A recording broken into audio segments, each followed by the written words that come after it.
जगन्नाथ पिलाने आशा करुच्ची तुम सब भल्रे थो तुम्हें तुम पाठपढ़ा ठीक रूप जारी रखि आज आम सप्तम श्रेणी भूगोलर गोटे प्रसंग डिस्कसन करवा। प्रसंगटी हूँ मानवीय परिवेश।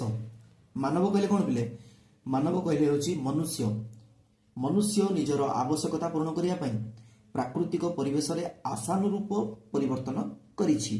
फल जो नूतन परिवेश सृष्टि होइछि सेटा हूँ मानवीय परिवेश, अर्थात मानव द्वारा विकसित होइथिबा परिवेश।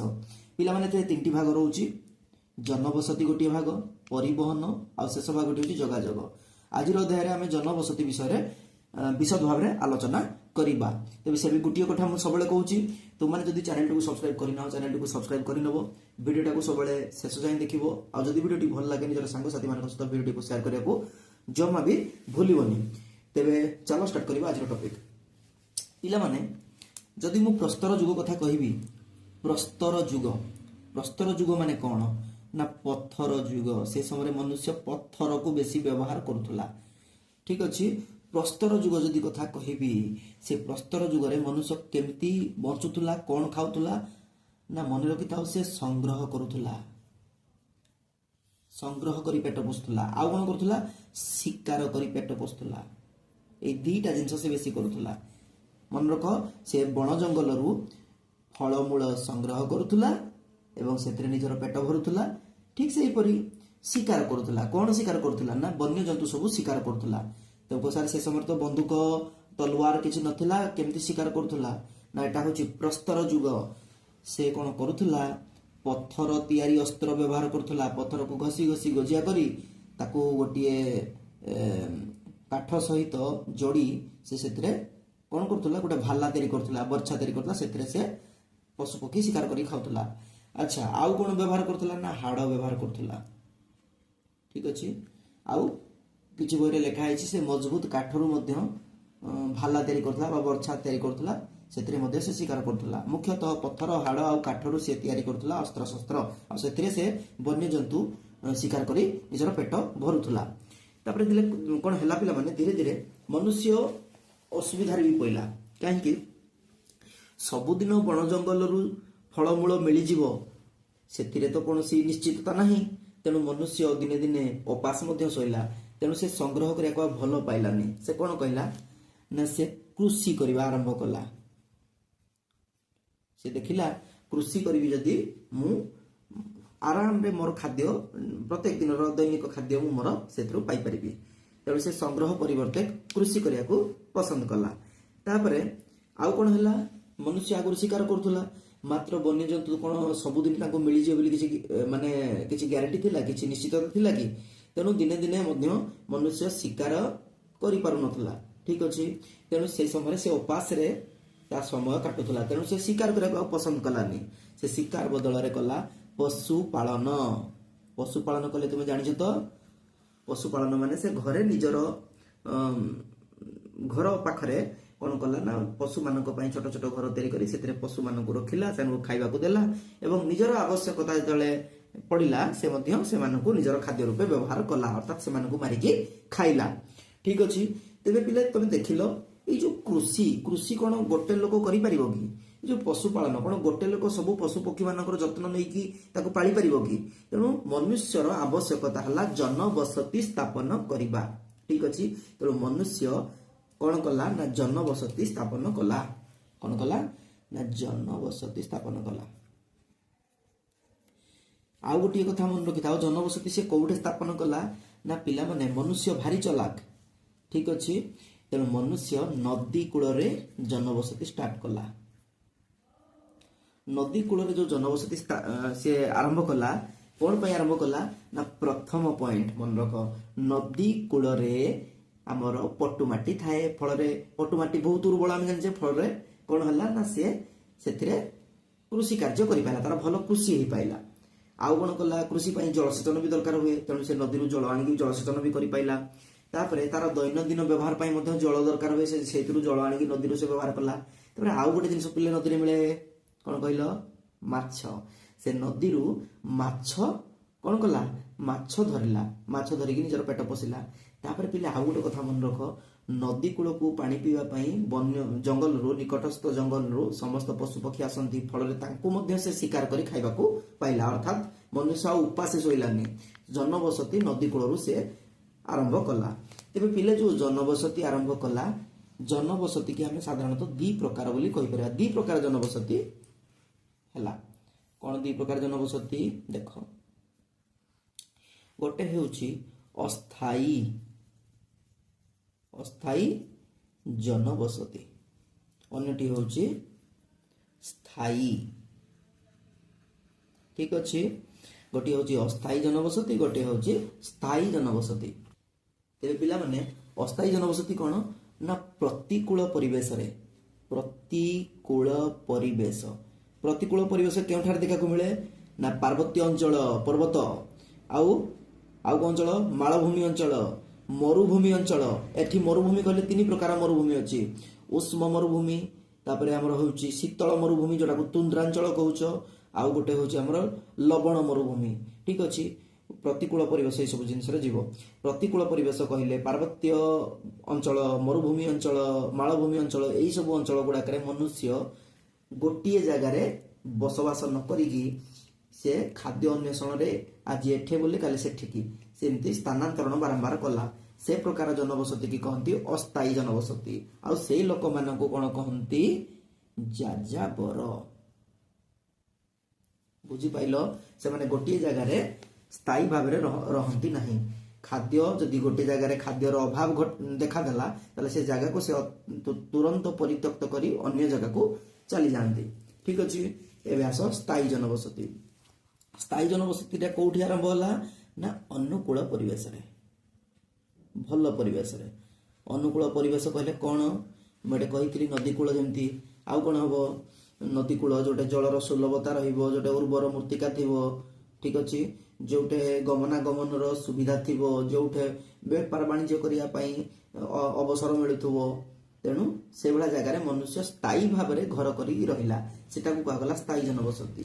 ଏବେ ପିଲାମାନେ ମନେ ରଖ, ଏଇ ଯୋଉ ସ୍ଥାୟୀ ଜନବସତିକୁ ମଧ୍ୟ ଦୁଇ ଭାଗରେ ବିଭକ୍ତ କରାଗଲା।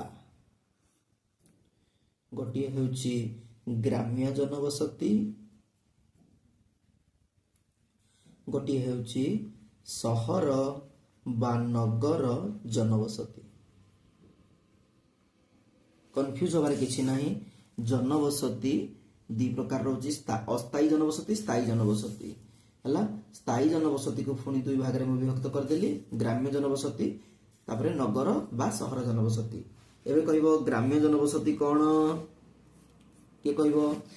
ପିଲାମାନେ ଶୁଣ, ଗ୍ରାମ୍ୟ ଜନବସତିର ଅର୍ଥ ହେଲା କୃଷି ଉପରେ ନିର୍ଭର କରି ଗଢି ଉଠିଥିବା ଜନବସତିକୁ ଗ୍ରାମ୍ୟ ଜନବସତି କୁହାଯାଏ। ତୁମେ ଦେଖିଥିବ ଗ୍ରାମ ଗୁଡିକରେ ସାଧାରଣତଃ ଲୋକମାନେ କୃଷି ଉପରେ ନିର୍ଭର କରିକିରି ଜୀବିକା ନିର୍ବାହ କରିଥାନ୍ତି, ଯେତେବେଳେ କି ସହର ବା ନଗରରେ ଲୋକମାନେ ଶିଳ୍ପ, କଳକାରଖାନା ଏଇ ସବୁ ଉପରେ ନିର୍ଭର କରିକି ନିଜର ଗୁଜରାଣ ମେଣ୍ଟେଇଥାନ୍ତି। ତେଣୁ ଆମେ କଣ କହିବା? କୃଷି ଉପରେ ନିର୍ଭର କରି ଗଢି ଉଠିଥିବା ଜନବସତିକୁ ଗ୍ରାମ୍ୟ ଜନବସତି କୁହାଯାଏ। ଏପଟେ କଣ କହିବା? ଶିଳ୍ପ ଉପରେ ନିର୍ଭର କରି ଗଢି ଉଠିଥିବା ଜନବସତିକୁ ସହର ବା ନଗର ଜନବସତି କୁହାଯାଏ। ଏବେ ଆମେ ଗ୍ରାମ୍ୟ ଜନବସତି ବିଷୟରେ ଡିସ୍କସନ କରିବା।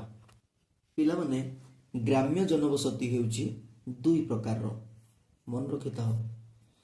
ଗୋଟିଏ ହେଉଛି ଆମର ସଘନ ଗ୍ରାମ୍ୟ ଜନବସତି, ସଘନ ଗ୍ରାମ୍ୟ ଜନବସତି।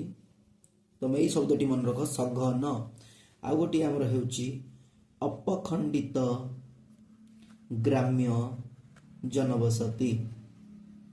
ଏଠି ତୁମେ ଅପଖଣ୍ଡିତ ଶବ୍ଦଟିକୁ ମନେ ରଖ। ତାମାନେ ଗ୍ରାମ୍ୟ ଜନବସତି ଦୁଇ ପ୍ରକାରର, ସଘନ ଆଉ ଗୋଟେ ହେଉଛି ଅପଖଣ୍ଡିତ। ହେଲା, ତାହେଲେ ଦିଟା କଣ ବୁଝିବା? ଏବେ ଆମେ ଯୋଉଟା ପିଲା ହେଉଛି ସଘନ ଗ୍ରାମ୍ୟ ଜନବସତି, ମନେ ରଖ, ଯେଉଁ ଗ୍ରାମର ଘର ଗୁଡ଼ିକ ପରସ୍ପର ଲଗାଲଗି ହୋଇ ରହିଥାଏ, ଘର ଗୁଡ଼ିକ ଲଗାଲଗି ହୋଇ ରହିଥାଏ, ତାକୁ ଆମେ କହିବା ସଘନ ଗ୍ରାମ୍ୟ ଜନବସତି। ତାର ଓଲଟାଟା ହେଉଛି ଅପଖଣ୍ଡିତ ଗ୍ରାମ୍ୟ ଜନବସତି। ଯେଉଁ ଗ୍ରାମର ଘର ଗୁଡ଼ିକ ପରସ୍ପର ଛଡ଼ା ଛଡ଼ି ହୋଇ ରହିଥାଏ, ଠିକ ଅଛି, ଛଡ଼ା ଛଡ଼ି ହୋଇ ରହିଥାଏ, ତାକୁ କହନ୍ତି अपखंडित ग्राम्य जनबसति। ठीक अच्छे। जदि आम ग्राम्य जनबसति को आउ दुई भाग में विभक्ति करवा केमती हम देख ग्राम्य जनबसति पुणी दुई भाग में विभक्त कर कौन कौन मन रखि था आमर गोटे हूँ सकेन्द्रिक ग्राम्य जनबसति सकेन्द्रिक ग्राम्य जनबसति यही शब्दटी मन रख सकेन्द्रिक। ठीक अच्छे। आउ गोटे हूँ तार तार ठीक उल्टाटा को आम कहवा विक्षिप्त ग्राम्य जनबसति ये विक्षिप्त शब्दटी को मन रख। ठीक अच्छे। आग आम बुझा सकेन्द्रिक ग्राम्य जनबसति कौन सी अंचलर ग्राम गुड़िक परस्पर लगालगी होई रहिथिले लगालगी होई रहिथिले ताको आम कहवा सकेन्द्रिक ग्राम्य जनबसति। तार उल्टा होउछि विक्षिप्त ग्राम्य जनबसति कौन सी अंचलर ग्राम गुड़िक परस्पर छड़ा छड़ी होई रहिथिले ताको आम कहि थांती विक्षिप्त ग्राम्य जनबसति। ठीक अच्छे। आउ थे चलो आम टिके रिवाइज करदबा ग्राम्य जनबसति पिला माने मन रख कौन सी ग्रामर घर गुड़िक लगालगी होई रहिथिले सघन ग्राम्य जनबसति कौन सी ग्रामर घर गुड़िक छड़ा छड़ी होई रहिथिले आ कहते अपखंडित ग्राम्य जनबसति। एटे घर विषय आम कथा हेले। ठीक अच्छे। घर। ठीक अच्छे। एठी आम कौन ये कले ना ग्राम विषय डिस्कसन कले। ठीक अच्छे।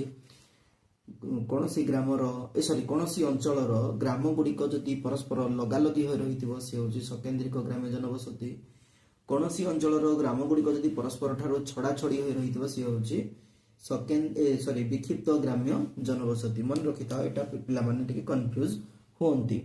जनसंख्यार घनत्व अर्थात पॉपुलेशन डेंसिटी आर अर्थ कौन मन रख प्रति एकक वर्ग किलोमीटर रे बसवास करथुवा हाराहारी जनसंख्या को आम कहवा जनसंख्यार घनत्व बा पॉपुलेशन डेंसिटी। जदि आम पॉपुलेशन डेंसिटी बा जनसंख्यार घनत्व को विचार करबा ताहले मध्य जनबसति दुई प्रकार हबो। सब आम जनबसति दुई भाग में ताको विभक्त कर चलछे एथिरे मध्य जनबसति दुई प्रकार हबो। एठी आम काहाकू विचार को नबा ना जनसंख्यार घनत्व को। जदि कौनसी जनबसतिर जनसंख्यार घनत्व अधिका रहे ताकू कहवा जनबहुल जनबहुल से अंचल कहवा जनबहुल जनबसति। जदि कौनसी अंचलर जनसंख्यार घनत्व कम रही थाए ताकू कहती जनविरल जनबसति। एटा जनविरल कहले कौन कौन आसीबो पार्वत्य अंचल आसीबो अरण्य माने जंगल आसीबो आउ कौन आसीबो मरुभूमि आसीबो। मु सबले कहे मरुभूमि तीन प्रकार उष्म मरुभूमि। ठीक अच्छे। शीतल मरुभूमि जोटा को आम कहती तुंद्रांचल कहीपर तापरे आउ गोटे हूँ लुणी मरुभूमि आउ कौन मालभूमि यही सब अंचल गुड़ाक जन विरल जनबसति देखा मिले कारण एठारे प्रतिकूल परिवेश थाए तेणु जनसंख्यार घनत्व कम थाए। आ जनबहुल जनबसति केमती देखा जाए सहर ग्राम नदीकूल यही सब अंचल गुड़ाक सब संसाधन गुड़ाक सहज उपलब्ध थिबारु अधिक जनसंख्यार घनत्व थाए फल जनबहुल जनबसति देखा मिली थाए। तेबे यह आज टॉपिक आशा करूँ तुम्हें वीडियोटी को एंजॉय करिथिबो। जदि वीडियोटी भल लगी जाए निजर सांग साथी मान सहित वीडियोटी को शेयर करनबो। भगवान तोर मंगल करंतु। जय जगन्नाथ।